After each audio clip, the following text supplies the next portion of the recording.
we'll kick off our countdown with a cataclysm so immense it was felt in every corner of the globe, a disaster that transformed the Earth itself. The eruption of Krakatoa in 1883. Nestled between Java and Sumatra in Indonesia, Krakatoa wasn't just some small volcanic island simmering quietly in the tropics. No, it was a ticking time bomb, a colossal force waiting to unleash chaos upon the world. And on August 26, 1883, the earth trembled, the sky darkened, and Krakatoa exploded with a fury beyond imagination. The blast was so powerful that it ripped the island apart, sending shockwaves around the planet, generating a monstrous tsunami, 140 feet high, that obliterated coastal villages with terrifying speed. Entire communities were swallowed by the sea in an instant, and around 36,000 lives were lost to the violent surge. The sheer magnitude of the eruption was like nothing humanity had ever witnessed. But the devastation didn't stop at the shorelines. The ash that Krakatoa spewed into the atmosphere blanketed the sky, transforming the world's weather. For months, if not years, the Earth's climate shifted. Temperatures dropped, crops failed, and strange, blood-red sunsets became a global spectacle, an eerie, almost apocalyptic reminder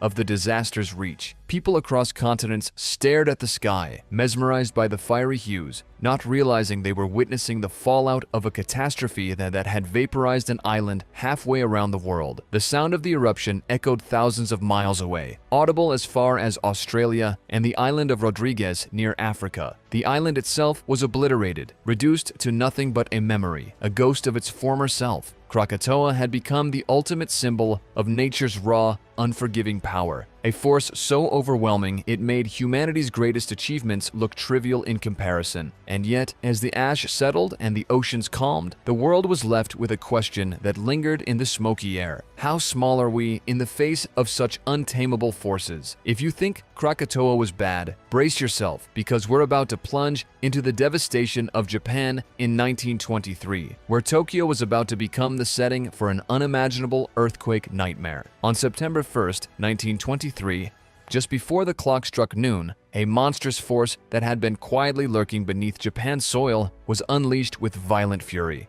One of the most powerful earthquakes in Japan's recorded history, a staggering 7.9 magnitude, erupted in the Kanto region, transforming the bustling metropolises of Tokyo and Yokohama into nightmarish landscapes of utter devastation. In the blink of an eye, entire buildings crumbled like brittle paper. Streets were torn apart, and once thriving neighborhoods lay in ruins. The earth had spoken, and its message was one of destruction. But the earthquake was only the beginning. As if the city had not suffered enough, the very air went up in flame. Fires erupted everywhere, ignited by ruptured gas lines that turned the debris-strewn streets into rivers of flame. The infernos, fanned by gusts of hot wind, swept through the cities, sparing nothing in their path. In a sick twist of fate, the flames converged into a colossal firestorm, an all-consuming blaze that left entire neighborhoods reduced to nothing but smoldering ash. Imagine the chaos, the screams of panic as people fled for their lives, only to find themselves trapped between walls of fire and crumbling buildings. And then came the tsunami. As if nature had one final brutal act in store, towering waves surged inland, swallowing coastal villages and adding to the already staggering death toll. Around 140,000 lives were lost,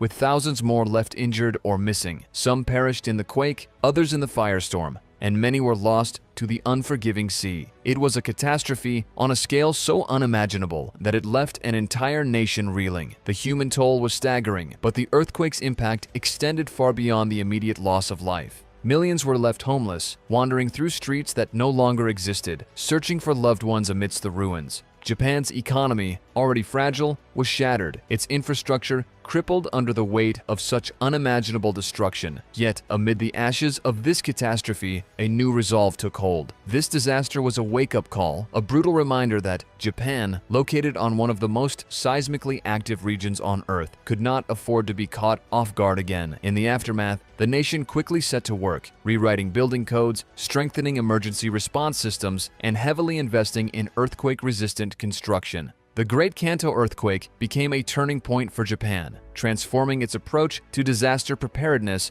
and ultimately saving countless lives in the future. But no matter how prepared we are, nature's power can never be fully tamed. Almost a century later, another earthquake would strike, this time in Haiti, a nation already crippled by poverty and weakened infrastructure. What followed was a disaster that shocked the world and made headlines across the globe. The Haiti earthquake of January 12, 2010, is the one natural disaster that forever altered the course of the nation of Haiti. On that fateful day, the ground beneath Port-au-Prince, Haiti's capital, heaved with a violence that no one could have predicted. In just 35 seconds, the earth groaned, cracked, and shifted, unleashing a 7.0 magnitude earthquake. Those half-minute tremors felt like an eternity to the millions caught in the chaos. Buildings already weakened by poverty and poor construction collapsed like brittle sandcastles. Entire streets were transformed into piles of dust and rubble. The air filled with cries of fear, confusion, and desperate pleas for help. The death toll climbed with horrifying speed. An estimated 230,000 lives were snuffed out beneath the debris of crumbled homes, schools, and businesses. Families were torn apart in an instant. Those who survived clawed through the wreckage, calling out for their loved ones, hoping against hope that they would find someone still alive beneath the rubble. The destruction was absolute. Nearly every structure in Port-au-Prince lay in ruins, a once vibrant city reduced to a nightmare landscape of broken concrete and despair. But the true scale of the devastation extended far beyond the immediate death toll. Over 1 million people were suddenly displaced, rendered homeless, wandering through the wreckage of their city with nowhere to go. Makeshift camps sprang up, sheltering families under tarps and blankets, but the suffocating heat, the lack of clean water, and the absence of basic sanitation turned the camps into breeding grounds for disease. Every hour brought new stories of heartbreak as rescue teams worked frantically to pull survivors from the wreckage. But for many, it was already too late. International aid organizations rushed to the scene, bringing supplies, medical teams, and hope. But even with global support, the sheer scale of the disaster overwhelmed everyone. Roads were blocked by debris, hospitals were overrun, and resources were stretched thin. Despite their best efforts, aid was slow to reach the people who needed it most. The recovery was agonizingly slow. Haiti, already the poorest country in the Western Hemisphere, lacked the infrastructure to cope with such a massive disaster. The earthquake left deep scars, both physical and emotional. A nation that had already been struggling to find its footing was now shattered, its people burdened with grief, trauma, and the overwhelming task of rebuilding from the ground up. Haiti's recovery remains a long and painful journey, a reminder of how quickly life can change in the face of nature's wrath. But while earthquakes on land are deadly, those that strike beneath the ocean's surface can give birth to something even more terrifying: tsunamis. And that's exactly what happened in 2004, when a violent underwater earthquake in the Indian Ocean unleashed a wave of destruction that would claim hundreds of thousands of lives across multiple countries. Imagine being on the coast of Thailand,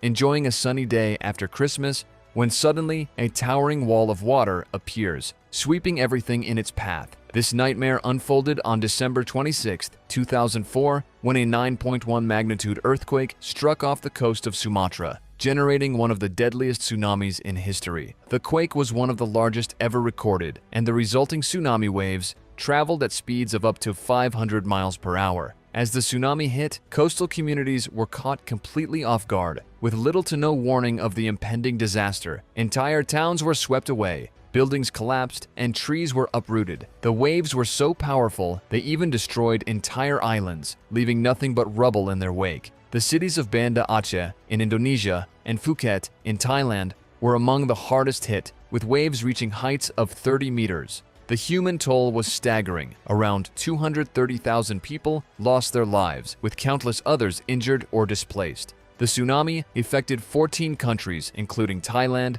Indonesia, Sri Lanka, and India. As the international community rallied to provide aid, the scale of the disaster proved to be overwhelming. Survivors shared harrowing stories of being separated from their loved ones in an instant to never see them alive again, and others told tales of being buried alive under debris and almost giving up on life. Many lost entire families, and communities were left to pick up the pieces. The psychological trauma was profound, with many facing PTSD, anxiety, and depression. In the aftermath of the tsunami, the world united in its relief efforts. Organizations like the Red Cross and UNICEF led the charge, with governments and individuals donating billions of dollars to support recovery. The 2004 Indian Ocean tsunami served as a wake-up call for the international community, emphasizing the critical need for better early warning systems and disaster preparedness. But even with advanced warning systems, some disasters are simply unavoidable. In the vast waters of the Bay of Bengal, another disaster was brewing, one that would become one of the deadliest tropical cyclones in history. Let's rewind the clock to 1970 and picture the coast of what is now Bangladesh, where a cyclone of terrifying magnitude was gearing up to strike. This wasn't just any storm, it was the Bola cyclone, a name forever etched on the bad side of history, named after the island that bore the brunt of its catastrophic power. When this cyclone made landfall on November 13, 1970, it would unleash a disaster that altered the course of history. The Bola cyclone was more than just a bad weather day. It became the deadliest storm on record. As the cyclone approached, frantic warnings were issued, but the communication networks were rudimentary at best. Many coastal communities had no idea what was coming their way. When the cyclone hit, its storm surge, estimated to reach a staggering 35 feet, swept across the low-lying terrain like a massive wall of water, obliterating everything in its path. What happened next was nothing short of apocalyptic. Entire villages vanished, reduced to piles of rubble and debris. The cyclone's winds roared at speeds of up to 115 miles per hour, ripping roofs off homes like they were made of paper and uprooting trees as if they were mere twigs. Survivors have shared harrowing tales of clinging to trees or rooftops, desperately trying to stay alive as the storm surge mercilessly ravaged their communities. In the aftermath, estimates suggest that between 300,000 and 500,000 lives were lost, making the Bola cyclone the deadliest tropical cyclone in recorded history. The exact number of fatalities remains a mystery, as countless bodies were washed away to sea or buried beneath the debris. But loss of life wasn't the end of the destruction. The aftermath of the cyclone left millions homeless and struggling without access to basic necessities. Relief efforts faced daunting challenges due to the region's remote location and lack of adequate infrastructure. Those who survived found themselves grappling with not just physical loss, but the emotional toll of witnessing their entire lives swept away. Yet the Bola cyclone's impact extended beyond immediate destruction. It played a crucial role in the political landscape of the region, ultimately contributing to the independence of Bangladesh from Pakistan in 1971. The slow response of the Pakistani government to the disaster fueled widespread anger and protests, culminating in the rise of a new nation. In the years that followed, Bangladesh took significant strides in disaster preparedness. They established a national disaster management agency and constructed cyclone shelters designed to protect communities from future storms. The Bola cyclone serves as a stark reminder of nature's devastating power and underscores the critical importance of preparedness in the face of such calamities. But that's not all. Cyclones aren't the only disasters that leave a mark on history. Let's journey back all the way to April 1815, when a volcanic eruption caused a climate anomaly that was felt all over the world and would ripple through time.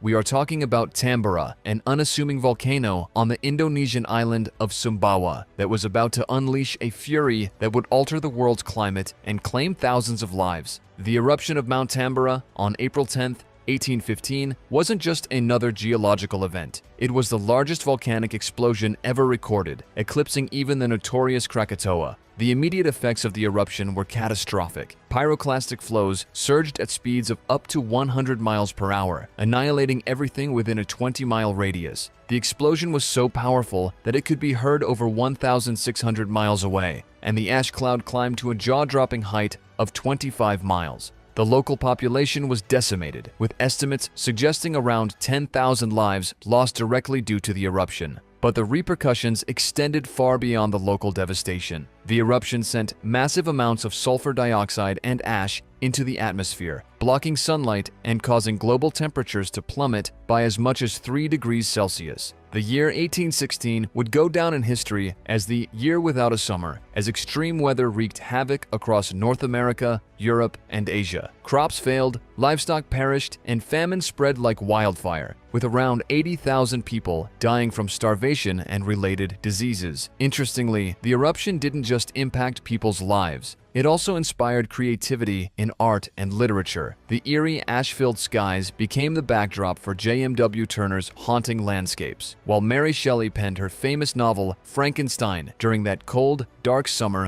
of 1816. The eruption of Mount Tambora serves as a chilling reminder of how interconnected our climate is with human society. Disasters like this one show just how powerful natural events can be in shaping global history. However, it's crucial to recognize that human actions can make these natural disasters even worse, leading to catastrophic consequences. One glaring example of this is the Great Chinese Famine, a very terrible man-made crisis that ended the lives of tens of millions. The Great Chinese Famine of 1959 to 1961 was a tragedy of unimaginable scale, a disaster that wasn't just born of bad weather, but of human failure. It was triggered by a perfect storm of disastrous agricultural policies, relentless drought, and government mismanagement, fueled by Mao Zedong's ambitious but catastrophic Great Leap Forward. What unfolded was a nightmare beyond comprehension, a man-made famine that eliminated millions. Mao's vision for China was sweeping. He wanted to transform the country into an industrial powerhouse, but instead, he crippled its very lifeblood, agriculture. Peasants were forced into communal farming, stripped of land ownership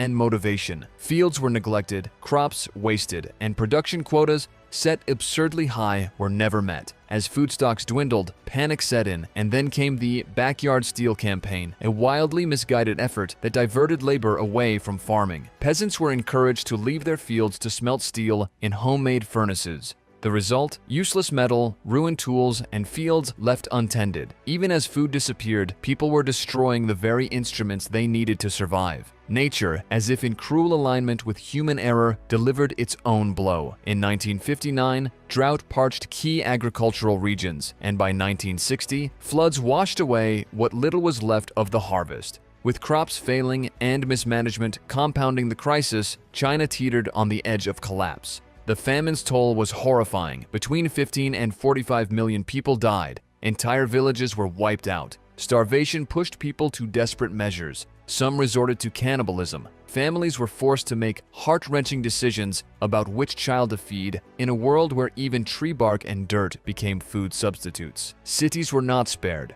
Unrest boiled over as food shortages reached catastrophic levels. Society began to unravel. The government, instead of addressing the crisis, hid it. Official reports were silenced, the suffering buried under propaganda, and aid delayed. Though the famine ended, its scars ran deep. Mao's grip on power weakened, and China's dreams of rapid industrial progress were shattered. The Great Chinese Famine wasn't just a national tragedy. It was a haunting reminder of the expensive cost of unchecked ambition and the fragility of human life. But this wasn't the first time nature's fury was unleashed in China. Now, let's journey to the swollen rivers of central China, where another catastrophe, the China floods of 1931, claimed millions of lives and changed the country's relationship with its mighty rivers forever. In the summer of 1931, relentless rain hammered the Yangtze River basin, swelling its waters to record heights. To make matters worse, the Bankyo Dam, built to regulate the river's flow, was overwhelmed. Its failure sent a massive wall of water crashing downstream, exacerbating an already dire situation. The bustling city of Wuhan, an industrial hub, found itself underwater, with waters rising to a staggering 20 feet above street level. Nearby Nanjing, which was then the capital of China, faced a similar fate, with entire neighborhoods disappearing beneath the raging waters. The toll was catastrophic. Estimates suggest that the 1931 China floods claimed an astonishing 4 million lives, making it one of the deadliest natural disasters in recorded history. Millions more were left homeless, their livelihoods destroyed, while the economic repercussions were staggering. The impact of the floods stretched far beyond the immediate devastation. The disaster exposed the vulnerabilities of China's aging infrastructure and highlighted the consequences of unchecked urbanization. In response to this calamity, the Chinese government launched a massive reconstruction effort, pouring resources into flood control measures and modernizing the nation's water management systems. The disaster also prompted significant advancements in hydrology, meteorology, and disaster preparedness. The legacy of the 1931 China floods left an indelible mark on the collective memory of the nation, shaping China's approach to disaster mitigation and response. Today, China's flood control systems are among the most advanced in the world, standing as a testament to the lessons learned from this tragic event. As we reflect on the 1931 China floods, we're reminded that natural disasters can be both catastrophic and transformative. The aftermath of devastation can ignite resilience, drive innovation, and inspire progress. We hope this exploration has provided you with an awe-striking journey into the profound record of the most devastating natural disasters to occur in our world. What struck you the most? We value your feedback and encourage you to share your thoughts. Thank you for joining us on this journey. If you have thoughts or questions, we'd love to hear from you in the comments below. Did you enjoy what you watched? Don't forget to subscribe to our channel for more captivating documentaries and fascinating history stories that shape our world. Hit that notification bell to stay updated on our latest releases. Share your thoughts in the comment section. See you in our next video.